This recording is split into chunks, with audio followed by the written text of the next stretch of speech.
Sizga xizmat kerakmi yoki uyingizga borib qiynoqingizda kesilni boqamsiz?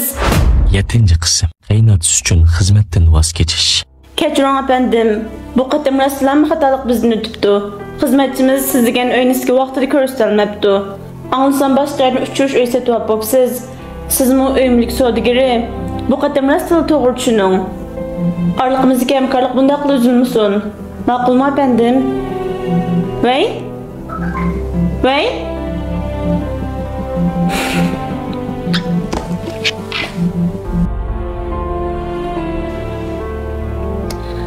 Merhaba. Kırıp kapsız kobraş bamdı. Yok, doktor. Nima tilingizni chaynaysiz? Gap bo'lsa gash-gash demaysiz? Men ruxsat so'ragandim, doktor. Qaynotam kasal bo'lib qolgan. Uyda kutyapmiz shunga.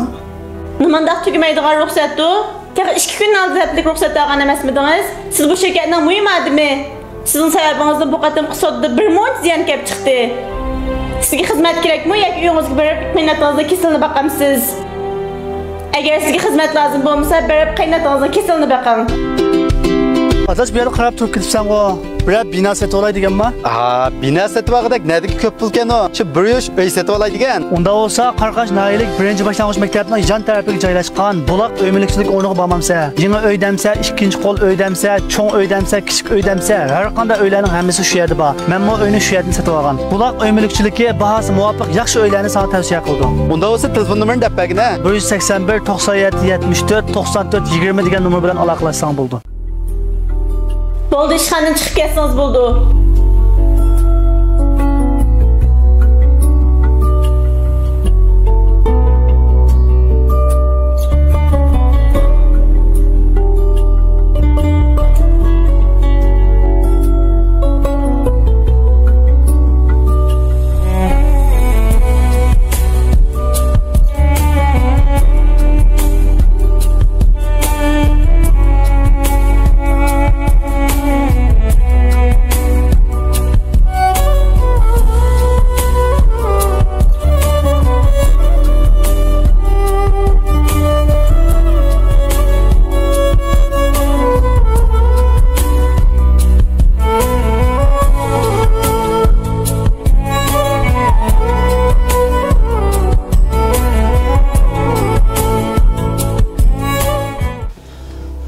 Keldingizmi qizim?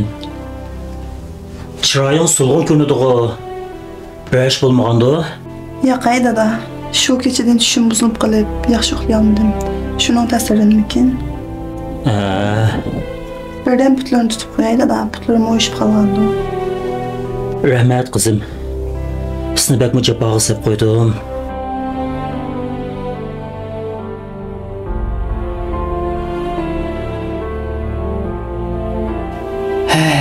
Dada, bu kelining kichik o'g'lini boqqandagini ajab obdan beqiyotidi desa.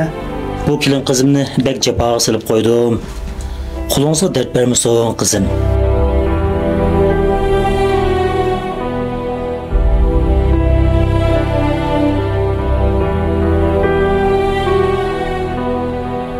Yaş bo'lmaganda xotin, qarasam kayfiyatim uncha yaxshi emas-ku. Men shirkatda ishlamaslikni o'yladim. Aytadan boshlab uyda dadamning holidan yaxshi xabar olaman.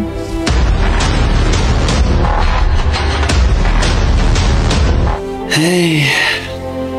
Rastlı sana ko'p jafo sep qo'ydim xotin. Sen o shirkatda ishlayotgani bir necha yil bo'ldi.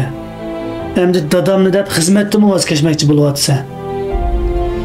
Bularni o'ylasam, o'zimni sana cheksiz qarzdordek his qilaman. Bu qilganlarimga qachonmi javob qaytarib ola olaman? Nima deydigansiz? O degan bizning dadamiz. Dadasiga kuyinish, ko'ngil bo'lish har qanday bir farzandni majburiyat emasmi? Mana shunday kunlarda dadamizga biz kuyinmasak, dadamizni biz asamasak, yana kim dadamizni asraydi? Gerçi o sizin dadanız bo'lgani bilan, o mening dadam. Buningdagi undaq gaplarni og'zingizga olg'uchi bo'lmang. Ma'qul xotin.